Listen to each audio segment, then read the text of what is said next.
on a favorite topic of mine, which is men's mental health. I mean, mental health. Since May is Mental Health Awareness Month, I pray that everyone had a good first couple of days of May, and then last couple of days of April. I know there's been a lot been going on in the world, in our community, and that's why I usually don't record these sessions. But since a lot of people didn't get on today, I'm going to record it and share the video and make sure everybody that watches that are invited to watch this video. Because it's very important that as men to better our mental health now, not later. And that's very important. It's pivotal, especially in times we're living in right now, with the economy, the people who are in the White House, people like a character. There's so much going on. But as black men, we have to better our mental health. And I hope that you take away from this video, I mean, this session, that you'll be equipped to do that. So, like I said, I usually don't record our man talks, but it's for pivotal today that we do this to share it, so I can share the video to people who are now here today because I feel it's a calling to better our mental health now, especially in the field I work in right now. I teach seventh grade math in Camden, New Jersey. It's been a lot this week, and my wife been doing a lot at home this week with family. It's been a toxic, turby road, but God's grace, we're here. It's been a lot mentally, emotionally, spiritually, but I'm still present here. And like I said, I deeply apologize for not promoting it more last couple weeks because a lot been going on. But we will do better for June, and I own that, I take accountability for that, and we own that. And this week, my students are taking their NJ Slade, the assessments, and I've been really nervous about that. Especially the classes I teach, and I'm praying that they do well. They've been kind of low in bars with the tests they had previously, and now I'm really nervous about how they're going to do. But as me be honest, me being transparent, let's go right ahead. So, let's see. All right. Fill the blank. Mental health is blank to you in 2000, man, 2022, 25, and why? Mental health is a necessity and vital to our growth as men. Without mental health, we can't do anything. Mental health sets the tone for everything we do. We're, how we think, how we eat, how we decide, how we choose friends, how we choose family members, how we choose make decisions based on a job, based on preference, things like that. So at some point as a man, that mental health is a pivotal point in your life, especially as you think about finances and spiritual and reading the Bible and exercising and social your friend circle, things like that. So it's so pivotal that we take our health seriously in 2025. I know there's guests on here, but I'm gonna go through these and then have them share what your thoughts on the video are as we get to the video. So, because I want to go for this, I want to share. Because, like I said, this has been it's like a reference to me right now because I've been through a lot this week, personally. Just dealing with people, dealing with my wife, and dealing with stuff on the job. So it's been holy. It's been really a lot. So I'm definitely trying to press my way through it and go forward and move forward and just give it all to God and leave it there and just take it one step at a time.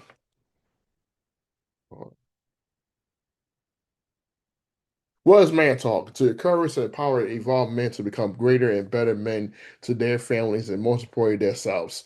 I think it's so important that as men we get on the platforms like these, man talk, once a month on first Sunday of the month, unless it's a change or holiday, that we take care of ourselves and support one another and listen to one another to be vulnerable, be honest with one another, with our journeys where we go on a day basis. So this is why we do it. This is why we still do it. After a rough week and couple weeks, I still had the mindset to do it, have a growth mindset to do it. So like I say, space, be vulnerable, participate. We're not gonna we want to hear listen to y'all, hear you out, be vulnerable, be emotional, be real, as be authentic. It's not hard to be for real. We don't want to be fake on here, put on the front. All of us going for something right now, going with challenges, going for situations. but we still here, we still show up every day. We are still for our kids or those who are kids. We are sure for our co-workers or those who work with people. We are sure for our family members or friends or loved ones every single day, in spite of how you feel. But as long as you let them know, hey, I'm not feeling the best today, but I'm still showing up. And it's always about showing up and giving your full best effort. So we're gonna have two videos here. I'm gonna show you Mental Health Man 2025. This is the first one by Philip Roundtree, someone that I have known for a long time. This was from a couple years ago. Basically talking about how Black mental health matters in our community. This is as important as getting life insurance or getting health insurance. Our mental health matters because it affects everything we do on a daily basis. So I want to check out the video, and then we're going to set a second video by a young man who talks about mental health as well through spoken word. So this video is about 13 minutes. Hopefully, a moment to get on the call. So this is called Black Health Mental Health Matters from in Delaware from a TED Talk.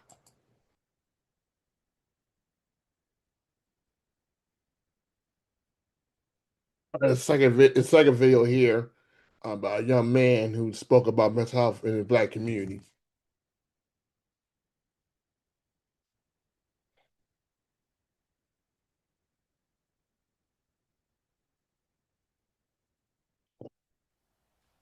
I was always taught to be strong in this world, told to never let my guard down because at any moment I could be attacked without a moment's notice, that my skin made me a target. Skin that has persevered through many trials and tribulations, from seeing my mama raped by landlords, to my father being beaten and stripped of his manhood, to my brothers and sisters being separated into jobs for this bigger system. My skin has always been under attack. Yet somehow we prevailed through it all, through all the lynchings, literacy tests, new Jim Crows, war on drugs, the gentrifications, police brutalities, food deserts, mass incarcerations. We survived and adapted and pushed to change because our very existence depended on it. Our very existence depends on this Black strength. Strength that has carried us for decades, but is undermining an important aspect of our humanity and feeding in on itself. Being strong all the time took away our ability to speak about our weaknesses, our sadness, our mental illnesses. This silence is killing us. On top of that, we lack proper mental health care access and endure mistreatments by medical professionals who cannot relate to us in their practice. On top of that, we stigmatize mental illness to preserve this place of our strength, damaging ourselves, and among Black children observing a spike in suicide rates, because they may feel that their place in heaven is way better than their place here today, because when Black life isn't valued enough for professional help, adequate housing, or even breathing, life here degrades in value in comparison to life after. Black bodies, strong Black souls are floating through the wind, seamlessly letting go. Strong Black bodies are screaming for help, but suffering in silence and being socially and systematically being put on quiet. Black souls are strong, but we do need help when we do fall through the cracks. That is why I want you to know that you can patch things up with me. All right, we can kick it back like it was a drive-through movie in the 1970s. We can get some help from people who actually understand us, refute our standards of stigmatizing mental illness, and fight against the structures that chronically misdiagnose what this really is. Fight against the racism that brings up our mental health issues and lowers our treatment options, bringing us one step closer to seeing no other option.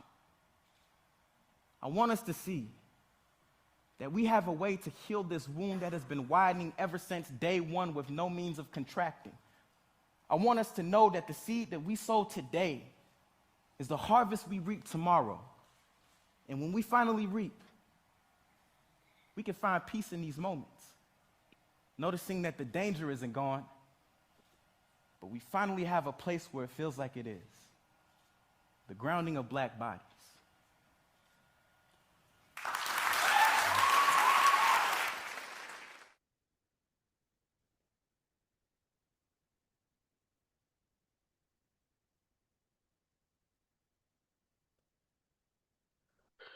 So it's so important that we don't suffer in silence, and also just know that we're human, that we don't have to be Superman. We can be human and not carry all the stuff around getting and trying to be strong when we actually dying inside. And also that we have to are we living or we thriving? We can thrive if we get the help, if we decide to get help, if we decide to work on the issues that are overwhelming us, that's preventing us to be being our best selves every single day, for being great, to be the people that God called us to be. Because in the day, God called us to be great and not mediocre and not be average. That's what it's about. God didn't call us to go through all this stuff and not go get any help. That doesn't make sense. It's insane. It's so important as men, as black men, that we get the help that we need, get the support that we need, and be around people that care for us, that wants to win and not lose and not be jealous. In the last evil days, it's getting crazier and crazier. So we had to do better and be greater for ourselves and people that come behind us. Maybe it's a child, a niece, a nephew, a grandchild, a mentee, a student that you work with. It's so important that we thrive in this space, that we acknowledge that we need help, that we don't try to live it out, trying to stick through it. It's not going to work. You end up hurt doing more damage to yourself. And those are people that want to be there for you, that want to help you, but we be so prideful and not get help support we need. Because then when you try and say we got it, I don't need your help. I don't need the help. But in the day, we need help. We can't do life alone. We can't do this alone. We can't. So important as black men that work on issues so we become better and teach the people behind us it's okay to struggle, but you gotta struggle forever. So I know we have one person on here, Kwame. I know he's still here. I wanted to see you want to share his thoughts before I move on um, in this space because it's so important as men that we work on ourselves. All of us are not perfect. We are human beings. We are human beings. We go through life struggles every single day. So it's pivotal as black men to work on ourselves and be better. So I want to see Kwame A. Foster about the two videos. They're both really profound videos, about mental health and how it affects us based on how we grow up, what we dealt with, what we seen, what we heard. So I don't know, he's still there or he can share. Yes, sir. Oh, Yeah, I'm here. What's going on, brother Lamar? How you doing, man? doing good. It's been a while. Yes, sir. It sure has. But I'm glad that you sent out that invite and I joined on. Yeah. Um, Everything you mentioned today, I mean, from the videos, from the beginning of the session, has just been profound. It's been well needed. I believe it's something that we have to stay conscious of. Um, as far as our mental health goes, our mental well being. Super important in today's world because a lot of people are succumbing to, the effects of an unhealthy mental health, an unhealthy mind. And as I listened to the videos that you shared, I realized that in both videos, what stood out to me is the fact that both of the men who, well, first off, the man that shared in the first one and then the young man in the second one, they both had profound stories. And I wholeheartedly believe that we all have a story to tell, of something that we've been through, something that we've experienced, experiences that have stuck with us to no matter what age we may find ourselves at, we're able to call to mind some of the experiences we've had that may or may not have shaped a particular behavior, a particular manner in which we conduct and carry ourselves. And I think it's crucial that we keep that in mind. The impact of, I think he was talking about, how trauma runs so deep as it pertains to mental health and well-being, you know, those experiences, they stick with you. And if they go untreated or unaddressed or, you know, unspoken, unshared, or, you know, not properly vented, they begin to manifest in very unhealthy and sometimes life-threatening forms. So I wholeheartedly believe that even though we may have been through and suffered through some of the most drastic of things, you know, losing loved ones and close friends and um, you know, relationships ending, things of that nature, and just, you know, a great deal of hardships. You know, we can't give in to our circumstances. We can't give in to our experiences to the point where it causes us to literally lose our minds. Because I believe that it's so much going on in today's world, and you know, I'm just a firm believer, you know, by way of my faith, that the mind is the battleground. You know, the mind is the battleground. Our minds are constantly under attack as it pertains to what we believe, because what we believe will shape our behavior. And it's important that we be mindful of what we are allowing our minds to succumb to, because some things, although they may have been detrimental, although those things may have been hard for us to go through, they were not without reason.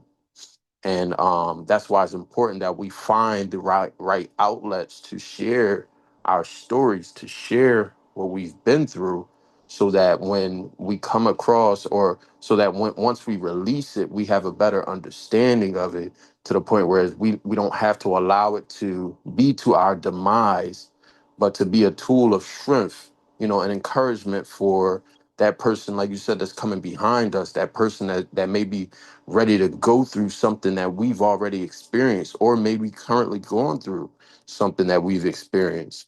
So and healthy outlets, I think, is key, is crucial to find those healthy outlets to share our stories, to tell our stories, those safe spaces and environments such as this Man Talk, where we can talk about it, where we can vent, where we can share, and then allow for, you know, wise counsel, wise guidance, you know, godly counsel, guidance to direct, you know, our paths, to kind of help us to see things in a different light, so that it doesn't have such a weighing on our mental, and a weighing on our mental health and well-being.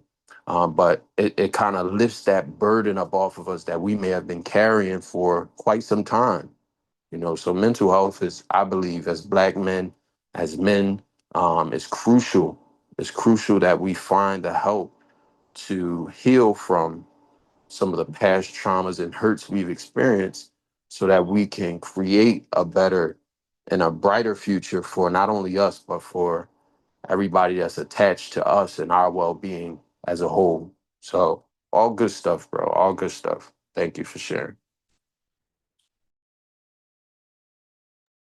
Thank you for sharing. I really found that profound. I really appreciate that. Thank you for acknowledging that this is a safe space for men to come together and talk and be in a space where we can be vulnerable, be honest, and share stuff that's valuable for us going forward. So we want to keep going, and I have some, I think, some tips here for us. Yes. Speak steps to be better your mental health now. This is stuff that I have learned over the years. It's not wisdom that I have done to better my mental health now. Um, as a man, um, being more educated about mental health and me understanding my mental health and my needs and things like that. So my mental health really started when I was younger, when I was second grade, and I didn't know what mental health was or anything like that, but I was placed in speech therapy. So pretty much from second grade for fifth grade, I had speech therapy. Then seventh grade, eighth grade, and all of high school, and that really built up my mental health. I didn't have confidence to talk to girls. I didn't have confidence in reading out loud. Didn't have any confidence speaking in front of people. It slowly got better when I got older, and at the same time, I used those speech therapy sessions as a way I could talk about issues or talk about girls who I liked at the time. So it helped me give me advice. So even though they were not counselors, but that was a good time for me. I could be my authentic self, and I felt like those sessions were the only time I could be my real self. For the 45 minutes, but I had speech therapy. At the time, going to middle school, it was kind of embarrassing, but now I got older, I really embraced it because I was trying to better my speech, better my language, so I could better my confidence. So, and also all that mean I had IEP. So basically, I was a poster person to IEP, where you was told you can't teach, you can't do this, you can't be a public speaker, you can't be an author. And look at this, look at God, I came that when I got older. So it was. And then fast forward about 11 years ago when I had a bad breakup with someone that I dated 2 years 2 years prior, that we had broke up, and then somehow we connected, we got back together. It wasn't on purpose, it was just a coincidence. I don't know what happened. She reached out to me one night. I was watching the Hughes game. She reached out to me, and we just talking. And then it happened. We were together, and then we were seeing each other, but it didn't work out. When she found out someone happened, I was talking to another girl at the time, but we wasn't defined. We didn't have a title, anything like that. So she got really mad. She stole my cell phone. A friend to get me fired from my job. Um, it was a lot. And she blasted me on Facebook, posted as me. Um, and if I didn't post it, and I actually also talked to the girl that I was talking to at the time, but never happened at the time. So I didn't meet the girl at the time till about a couple months later. So, so that night, I had my, I thought about community suicide. I thought about it. I didn't have a knife or anything. I thought about taking my life. That was the first time I actually thought about suicide because I felt I was not portraying the person that God wanted me to be.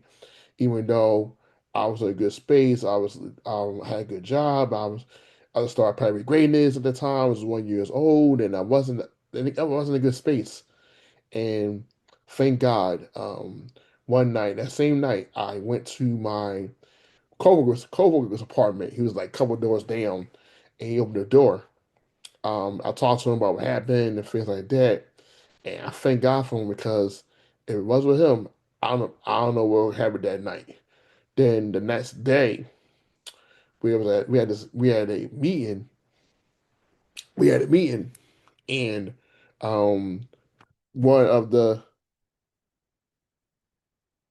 thank you, sir, thank you. Um, we had a meeting because one of the job's co-workers unexpectedly died. He passed away that Sunday. So basically, let me tell you. So basically, we basically that it was like we was off from work. We had President's Day off, and then the teacher passed away that Sunday. We had no school that Monday, and then the situation with my ex girlfriend happened that Monday, and then that Tuesday we had like a training. Like a little situation about how to deal with the death and things like that. So and then the last thing they said was if anyone need help with therapy, you can sign for free. So I signed up for therapy. Not because of that, but also what was going on. I was dealing with, and I had free therapy for my job. And I went for like 5 months. 5 months in February, 5 months, and it was probably the best experience I had. It was at Temple. I went every week while I was offered work. Um, I would take I would take the train. I would get on Temple. It was right there on campus, so I really benefit from that. And then me and as a girlfriend got together. We actually had talked that a conversation and we forgave one another. We met at Corn Bakery in Cedar Avenue. We had a talk, and we moved on. Then, as we're going to therapy, one day I called my mom. I told my mom I was going to therapy. Me and my mom both down on the phone. 'Cause I was struggling with a lot of things going on, and she was there for me. She comforted me, and that was the first time I really first time felt I felt I was human because I felt all for the years I couldn't be human. I had to be some way to portray my mom. I had to be that certain way, certain status, but I wasn't there yet, and I was human. And that first time I was human to my mom, and that's why I got help that I needed. And then fast forward, I got therapy help throughout the years, as passing years, such and such, because it was a lot. It's a lot. It's a lot dealing with a black man, especially when you elevate in life, you get new jobs and jobs keep failing you. You get married and you transition to family. You transfer from being a single parent and I'm sorry, being your only child and being marrying someone that has over 10 siblings. That's a lot to handle. Transition being married and combining two lives to one and dealing with her emotions and her issues, her struggles, So it's a lot to deal with, It's a lot easy. Trying to find the right fit and finances come and things storms come and you had to get help and you can't do this by yourself. And you found out when you get married, people you really find out who your friends are. When you get blessed, people leave you. They just leave you. They'll start talking to you. And, your friends with you, we got single and all this other stuff. And then when you get married, they just disappear. And you got baby start over. Start over. Yeah, start over. And find new people and meet new people and create friends like man talk. Like I didn't do this while I was dating. I didn't do this. I didn't do what I was thinking. Now I felt like when I got married, I had to because I feel like black men who are married, who are or pursuing getting married, they feel by themselves. They feel alone. They feel like, okay, like I can't hang my friends anymore. I can't. You gotta get permission. You gotta let my wife know and all this other stuff. You gotta communicate. I'm going on guys, and you gotta spend time with the wife. And if you have kids, you gotta spend time with the kids. It's not easy because you gotta balance. You gotta have balance. You have a balance, and you trying to get no other family members. You gotta speak to them. You gotta know their names, and it's hard to remember names, and so it's a lot. So I'm work in progress. I'm trying to better myself every day and trying to do things that are uncomfortable. Um, like this teaching job right now. This was unexpected. When I met my wife, I had a good job at the time. I had a good job. I was there over a year. We got into COVID. No, it was my first year there. I think my first year there. Like 7 months we got into COVID happened. We were on 5 months. Then we home. Then we did this asset center stuff. I was there and then did the summer. And they told me then a number and we got married about August. We met for the summer, figuring out what was going on with the fall 2021. They told me, hey, you know, we had did great with the kids. They wanted to downgrade me to full time to part time. And I was like, I can't do this. I guys got married. They didn't see that. They didn't see what I did the past 2 years. I was in a situation where the summer prior 2021, I led the sessions by myself. I had no partner. My partner who was supposed to be there quit, found out a job day before the program started. So I was by myself. So it was a lot. Then luckily I got a job. Education works, but they were shady from the start. I was part of start certain date. They pushed it back, and my boss was horrible. It was horrible. I didn't get the support that I needed. I had a good thing going. I had two people there. The one of the room was a black man, worked with the kids, had great rapport with the kids. He takes my boss takes him out, put him in that program. And I'm saying, like, we got there ain't but people here who were not a good fit. It was really horrible. It was a horrible experience. They got laid off from there. Um, and 6 months later, or 2 years later, the company bankrupt and folded. So I left at the right time. Then I was at corporate services. Then I get let go in February 2 months later for something I did. I thought it was okay. I was done. I thought it was good. Then I just left. They didn't let me go for no reason. Like on Valentine's Day. I was at two more on Valentine's Day, let me go. Because I didn't know what happened. I thought we had something happen. Someone come in, did clearances didn't clear. Um, I she was on the way. I didn't want to come back.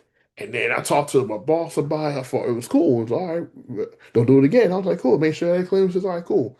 Thought it was a good space. Then they came in Tuesday morning and let me go. Pissed off. Pissed off. Then got a job at Lower Square.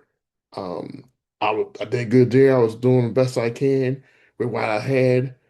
My job that didn't delay let me go because of certain things, but compliance that they didn't tell me about or let me know while in the summertime, and they want me to fail, and then I got a at school director job downtown.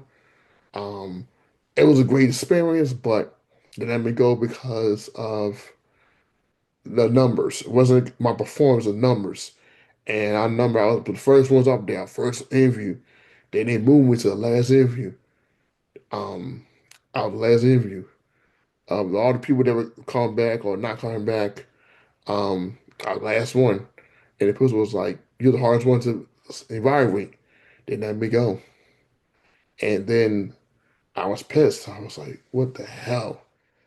Then I remember, I don't know, it's like every year something bad happened. I got let go. And I got tired of it. So I was like, maybe try something different.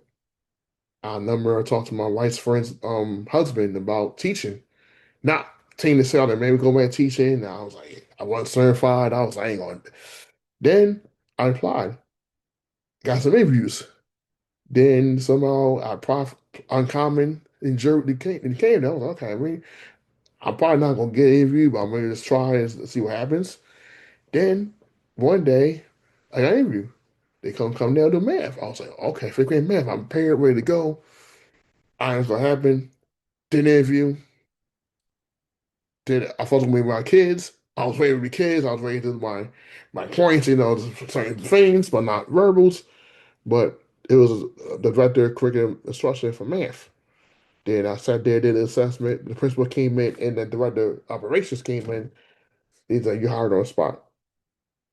So this journey has been a lot with mental health, and I learning things also outside as a man that you were not taught, like how to mow the lawn, how to do the grill, things that you were not taught as a man that I didn't do growing up. So things learned on the fly as a man that you had to do that you had to get help for. So I'm going on, but his steps to mental health. One, do not suffer in silence. You cannot do life alone. Do not suffer in silence. Do not be tried prideful to go press your way through it. Get help that you need. Number two, that means ask for help. Ask for help. You can't do life alone. Ask for support. Ask for prayer, for guidance or advice, wherever that is. You're not an expert. All of us has always life experiences. We can make it, but get to the part that you need. Go to therapy. They need to. Go to therapy. Need to. And you feel like there's something overbearing, find a therapist that that relates to you, that relates to what you're struggling with. Whether anxiety, whether it's doubt, whether it's fear, whether it's forgiveness, things that you struggle with, that person you could talk to in space where you could be yourself. They just listen to you.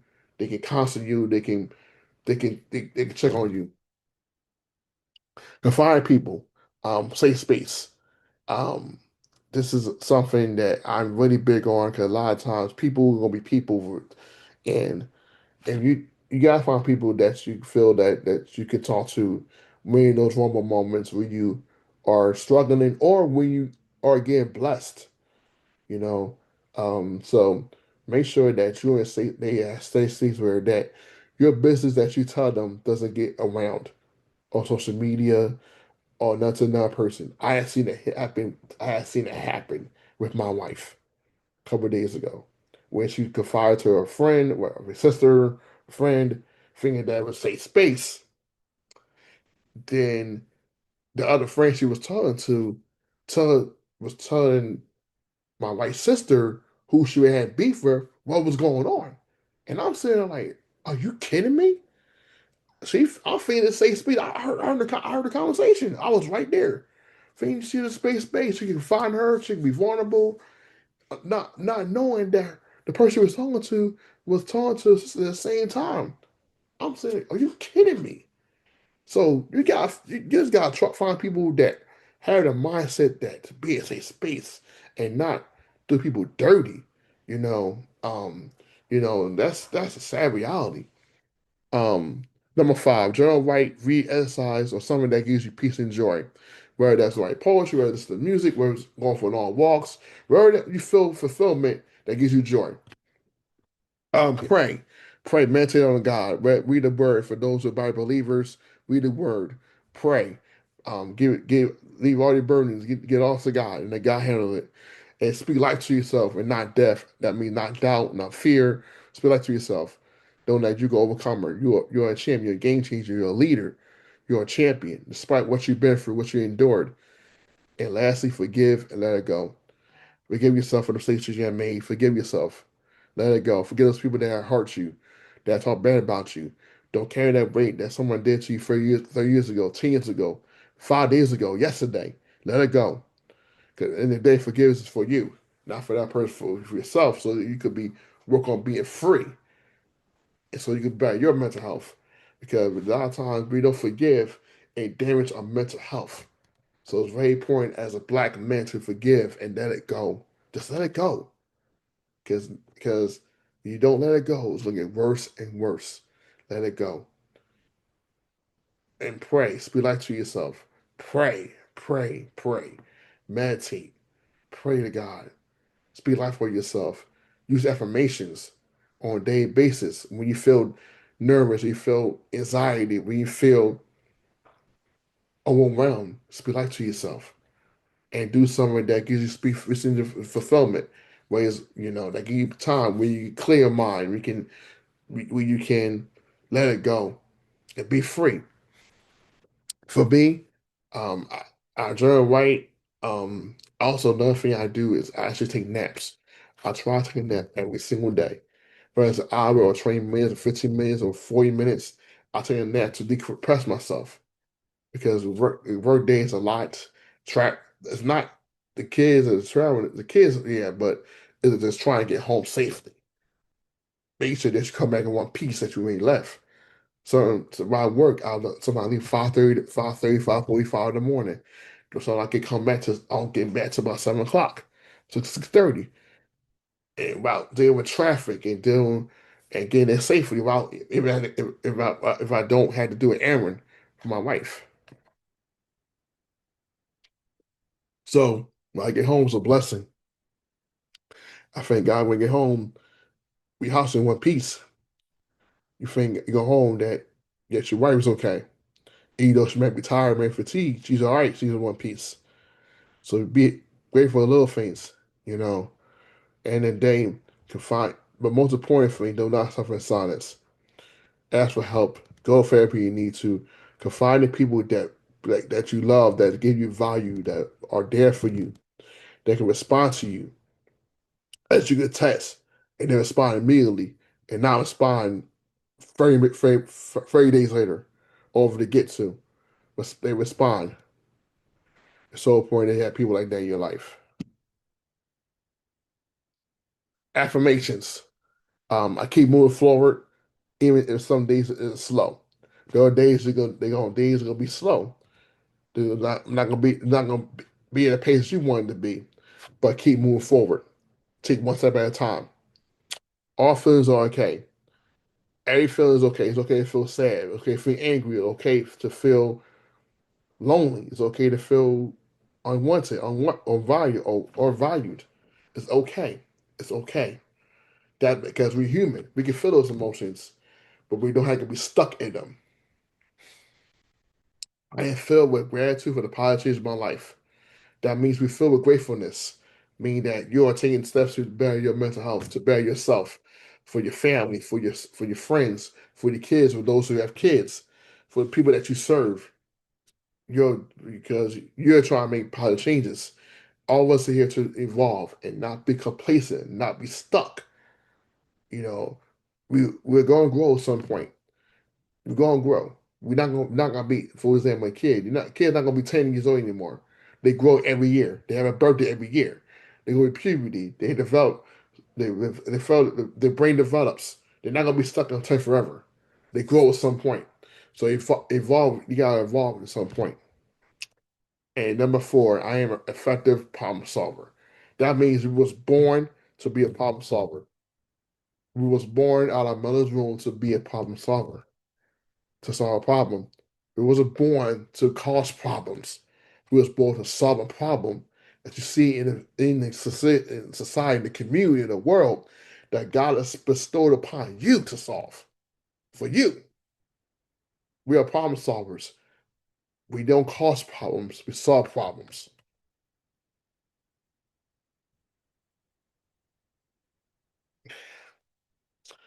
Support. Support. We'll take to take donations of Cash App at $ PTG011113. If you want to donate, be $5, $10, $20 to support our cause and what we're trying to do. Speaking represent Patrick Greatness, I know that this year Patrick Greatness has been crazy this year. I haven't been there as effective as I should be. Because I'm teaching and it's kind of hard to navigate through that. So right now, for Kwame was on here, we are at two schools right now. We are at Howell Elementary School, and that's in not too far from here. And we are on Sprague Street right near MLK High School. Or we are at Howell Elementary School for fifth graders on their Fairmont Station. We're not too far from here for where I live. So if you have availability on a Wednesday or Thursday morning, let me know. I can let my team know that you are coming. Our sessions at how on Wednesdays from 9 to 10. We will get back there with them this week on May 7th because they had testing the past 2 weeks. And at another school at Mastery Pastorius. We there every Thursday from 8 to 9, working with seventh graders. Um, we've been there since March. We've done a good job so far. But if you're available, those times let me know. I can plug you in on what we're doing before the school year is out. And there are two things I'm working on right now. I am trying to work on a big speaking event at my job at Canada Prep for seventh, eighth, sixth graders. Um, Hopefully, my principal approves it. Probably hopefully the last Friday in May or first Friday in June, from like 9 to 11. So like 9 to 12. So hopefully my principal approves it, and then I can give y'all um what it looks like. Because my kids need this based on what I've seen, what I observed this year. They need inspiration. They need to share some tears. Um, they need to let go a lot of things before we head to the summer. So this will give opportunity to kids to see a different side of me. Outside of me being a math teacher, a lot of the kids know that I have a nonprofit, even though I try to keep that a secret. So, but they found out and they found me on Instagram, but I don't follow them back. So, and then also we are trying to do something at Fiddler School, not too far from here as well. Hopefully, we're trying to figure out a date now where I could come support that and still be at my job at the same time. And then for summertime, we're doing something in the summertime. We're gonna be at Beaver this summer, and we're going to be hopefully at a work ready program. I dropped the ball. I talked to my coordinator. I'm praying to talk to her tomorrow. See what's going on because it's been a lot going on. I haven't had that time to talk to her. So I've been trying to take care of myself, but it affecting the partnerships, and I know I need to do better. So with that being said, we're almost done the session here. Also, lastly, I want to be the first to wish um, for those who are mothers, happy Mother's Day on that Sunday. It's already that Sunday also. Mother's Day for those who do not have a mother, maybe that's not living anymore, but has someone who has taken the role of a mom, like an aunt, a grandma, a cousin, a sister, a mentor that has taken a role as a mom in your life and having Mother's Day. So in the day, life doesn't have to happen throughout a woman. We're not born here. We can't be born living without a woman. So let's understand that and recognize a woman for what they have done in our lives every single day. Because without a woman, we not exist. So without the woman carrying the seed, carrying the baby for 9 months, or even more, you know, we would not exist. While nurturing and give us a home, give us food to eat, give us shelter to live. I know everyone's story is different, but without a woman, we will not exist. While a woman pushing us out, we not exist. So let's honor those women for giving us life every single day, not just on Mother's Day, but every single day. Not just on their birthday, but every single day. So, because while a mother, while a woman, we would not exist. So we're about to wrap up. I know it's kind of early, but I did say I recorded this session for the men who are now here so they can watch it. But our next session is going to be check. Uh, sorry. Um, sorry.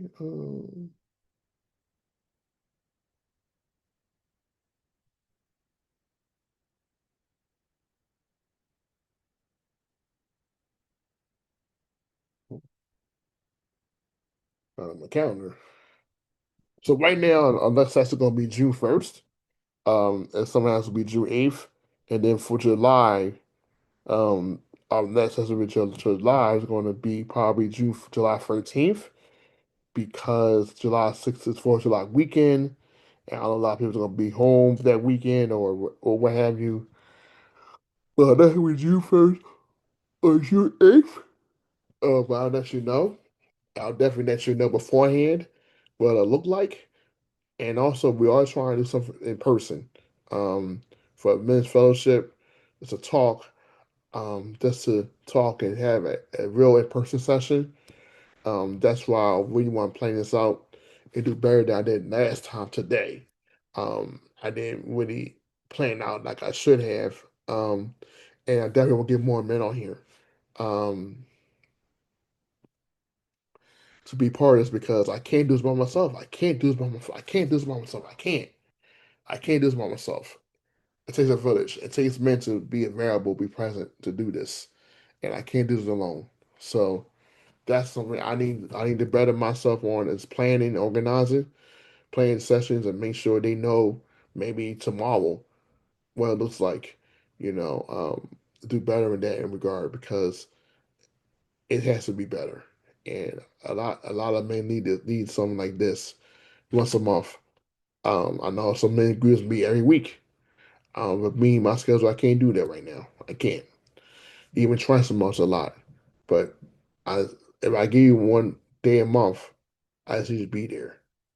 Big time, putting in your calendar, let the wife know, hey, I need 90 minutes. That's it. That's Sunday. That's like 90 minutes. I can find time to make up with the kids or whatever, or dinner with the kids, or I mean, it's one day. It's 90 minutes. It's not that hard. And that comes to organizing and planning as well. So we trying to get the best I can, best topics that affects us as men on a daily basis. Um, but it is what it is, and we have to grow, and we have to take accountability and grow from it and learn from it. 'Cause I definitely want to talk about relationships, and I want to talk about things that we struggle with, how to deal with women, how to deal with my kids, for those who have kids, how I deal with them, how I deal with kids who are teenagers, um, going for the emotions and going for puberty and going for cycles and how I deal with that, and how I deal with issues, how I deal with kids crashing out. Um, that's something I might talk about next in June. How to deal with kids that people that crash out. That's a new buzzword, crashing out. So that's something we're gonna talk about next session. But I hope that Kwame you enjoyed this session. Thank you for being only one that be on here tonight. I appreciate you. I thank you for your time and sacrifice to this cause, and I'm gonna make sure I keep you in a loop for the next session and decide when they're going to be, what time it's going to be, and make sure I had to fly out so we had enough time to promote it and make sure we get other men that you know to be on part of this, because we can't do this alone, and we definitely need more men on here. And also later on, I know y'all know that I am doing probably we're doing there. At the school drive in August, the book bag giveaway in North Philly. So we'll be doing that in August again, and I want to start playing better now, so we get these book bags donations now going forward. You know, so so yes, I definitely will key in on student engagements. So we are back in the schools this week. I can give you the schedule what we have. I think because we are at Master Pastores every Thursday through the 29th. And we are at How the next two Thursdays, the seventh and the 14th. So I'm not sure where we are at the 14th, but I'll let you know what's going on, and then I'll let you know about Cannon Prep and Fiddler, and that date. That might be on Friday or something like that. So I'll definitely let you know when that'll look like. So, like I said, thank you for joining us. We'll close out the word of prayer. And then go from there. We're gonna let you go. Heavenly Father, thank you for another day's journey. We thank you for life, health, and strength. We thank you for allowing us to see another month in May. We thank you for just protecting us and guiding us on this journey called life every single day. We thank you for just your grace and mercy. We thank you for just it'll be home and it will be safe and protect us on the highways and byways on a daily basis as we travel to provide for our families, but provide value to others. We thank you for just having a mindset to keep going when things are rough, when things are challenging, when things are that seem impossible to get out of. But you, God, you made a way for us. We thank you every single day. We thank you for tonight's session. Forgive me. I forgive myself for not being prepared and not being the best I can be and not organizing in a timely manner. I forgive those for those who told me you'll be there, be on the call tonight, but we're not on the call at all. But I forgive them. I forgive them anyhow. I forgive those who recognize the session that could be on tonight that told me they couldn't be on here. I'm just praying for growth for our men. I pray for more accountability and more urgency for our men to be on this call once like the first day of the month for 90 minutes to talk about issues, talking about topics that we all deal with on a daily basis as black men, or Latino men, or Caucasian men, or Asian men. It really doesn't matter. We're here to help men heal and grow and thrive.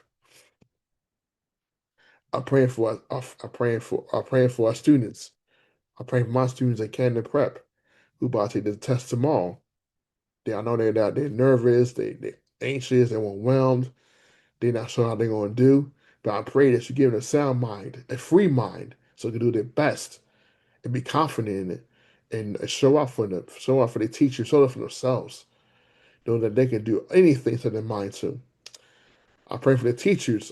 I pray for the administrators. I pray for the families, God. I pray for the women, the mothers, the grandmothers, the great grandmothers on another Mother's Day. I pray for them, God. I pray for this week will be a blessing for healing and growth and joy, knowing that they'll be honored for being a mother or being a great woman who stepped in as a role of a mother. If the mom wasn't there or the mother had passed on, that that without a woman, we wouldn't exist, period. We thank the woman, who who who made that sacrifice to give birth to a child. Even if the father was not there, either were not present, or wasn't planned, it wasn't meant to be, but it happened to have a child. And Lord, we need you right now, God. Pray that your will be done. I thank Kwame being on tonight. Thank for his praise of being on tonight, being invited to the session.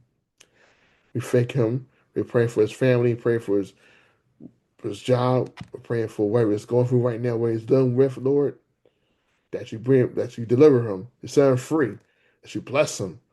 Whatever he has to pray for, that you bless him immensely. Pray for his children. Pray for his children's friends, that they are providing value to them, or they are being positive to them, that they are treating them right. We're praying for them, God. We're praying for our communities, pray for our country, our world, that we could be a better human being every single day, by one little step at a time, and also to work on our mental health, so we'll be better, so we can thrive and grow, evolve, and not be stuck in what happened in the past and what hurt us. Teach us for forgive. Help us not suffer in silence. Help us drive us to be determined and be the best people that we can be, and represent our mothers and our fathers the best way we can. In Jesus' name, we pray. Amen. Amen. Amen. God bless you, bro. All right, God, Appreciate you. thank you so much. All right.